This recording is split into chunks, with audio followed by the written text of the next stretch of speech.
এটা ক্লাব ঘর বলে তো মনে হচ্ছে না, এটা অন্য কিছুই মনে হচ্ছে। এক কথাই বলবো এখানে মধুচন্দ্রিমাও তো, কারণ ক্লাবের মতন জায়গায় এরকম একটা লাক্সারি ঘর মানে আপনাদের বুঝতে বাকি নেই। ইভেন আপনারা নিজেরাই দেখতে পাচ্ছেন এই যে এরকম আলমারি, কাপড়, তারপরে এখানে সমস্ত জায়গাটা দেখেই বুঝতেই পাচ্ছেন। 2026-এর পালাবদলের পর দেখা যাচ্ছে যে কলকাতা তথা পশ্চিমবঙ্গবাসীর যেন নাগরিক সমাজ জেগে উঠেছে, তাদের মধ্যে বোধ, সত্তা এগুলো নতুন করে জেগে উঠেছে, তারা মুখ খুলতে জানে। এবং এখন এই মুহূর্তে দেখা যাচ্ছে একের পর এক যত নেতা, তাদের সাঙ্গপাঙ্গরা অ্যারেস্ট হচ্ছে এবং লোকাল স্তরে যত বাসিন্দারা রয়েছে সেই সমস্ত যত কুকীর্তি রয়েছে সেগুলো নিয়ে তারা এখন অন ক্যামেরা, অন সোশ্যাল মিডিয়াতে ফ্রন্টে বলতে শুরু করেছে। মানে তাদের মধ্যে এখন ভয়ডরহীন ব্যাপার চলে এসেছে, জানে যে আর কেউ তাদেরকে ধমকি দেবে না, থ্রেট দেবে না, তুলে নিয়ে যাবে না।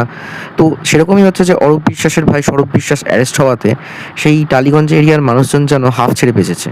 স্বরূপ বিশ্বাসকে নিয়ে মানুষের মধ্যে এতটাই ট্রাস্ট ছিল যে তার মধ্যে মানে বলে না যে জমের আর একটা ভাগ বা ভয়ডরহীন পাষাণ মানুষ, যার মধ্যে মায়া মমতা বলে কিছু নেই, সে শুধু তোলাবাজি, রাহাজানি এবং যত রকমের অসামাজিক কাজকর্ম সেগুলো করতো। দক্ষিণ কলকাতার অন্যতম বড় পুজো হচ্ছে সুরুচি সংঘ, যেখানে যত ফিল্ম স্টাররা যায়, প্রচুর ভিড় হয়। এই আলিপুর, চেতলা, এই চত্বরে যতগুলো পুজো আছে, সুরুচি সংঘ, তার সাথে ধরুন চেতলা অগ্রণী, নাম করা পুজো। তা এখনো পর্যন্ত দেখা যাচ্ছে যে সুরুচি সংঘ যে পুজোটা করে যে মাঠে, সেই জায়গাটা সরকারি জায়গা। পুজো হয়ে যাওয়ার পর সেটাকে পুরো ঘিরে রেখে দিয়েছে এবং প্যান্ডেল ট্যান্ডেল খাটিয়ে ক্লাব ঘর এবং তার সঙ্গে পুরো জায়গাটা তারা অ্যাকিউর করে রেখে দিয়েছে।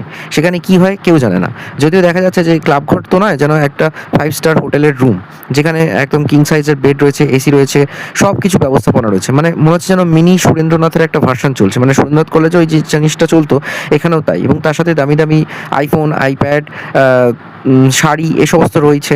মানে কি নেই, এটা একটা ক্লাব ঘর। মানে কোথাও দেখে মনে হচ্ছে এটা কী ভাই, যে কোনো একটা 5 স্টার হোটেলের সঙ্গে সমতুল্য রেখে চলার মতো একটা পজিশন। কি বলবেন বলুন তো?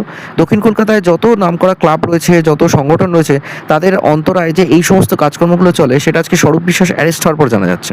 যে স্বরূপ বিশ্বাস টলিউডে, স্পেশালি টালিগঞ্জের টলিউডে তার একটা ছত্রছায়া চলতো, এবং তিনি ফেডারেশন বলুন বা এই যে টেকনিশিয়ানদের নিয়ে একটা সংগঠন ছিল, সেখানে তিনি ছিলেন বেতাজ বাদশা। যে যত কাজ পাবে সেখান থেকে তাকে কাটমানি বা কমিশন দিতে হবে, তোলাবাজি দিতে হবে, তার কথা অনুযায়ী সবাইকে চলতে হবে, না হলেই তাকে ব্যান করে দেওয়া হতো। রিসেন্টলি দেখা যাচ্ছে অনির্বাণ ভট্টাচার্য বা রুদ্রনীল ঘোষের মতো সিনিয়র আর্টিস্ট, তারাও সিনেমা পাচ্ছে না। কখনো কখনো সেটা সরাসরি দেবের সাথে লেগে গেছে, দেবকে বলেছে যে তুমি এবছর বই রিলিজ করবে না। তাহলে ভাবতে পারছেন যে স্বরূপ বিশ্বাস পুরো টলিউড ইন্ডাস্ট্রিটাকে শেষ করে দিয়েছে। আজকে জিতের মতো একজন মানে সুপারস্টার ফ্যান, এরা ভাবছে যে কি হলো, যে জিৎ বই আনছে না কেন, জিতের বই সেভাবে চলছে না, জিতকে সেভাবে হল দেওয়া হচ্ছে না। মানে যত রকমের পার্সিয়ালিটি আছে সেগুলো করা হয়, দলকেন্দ্রিক পুরো জিনিসটা চলতো।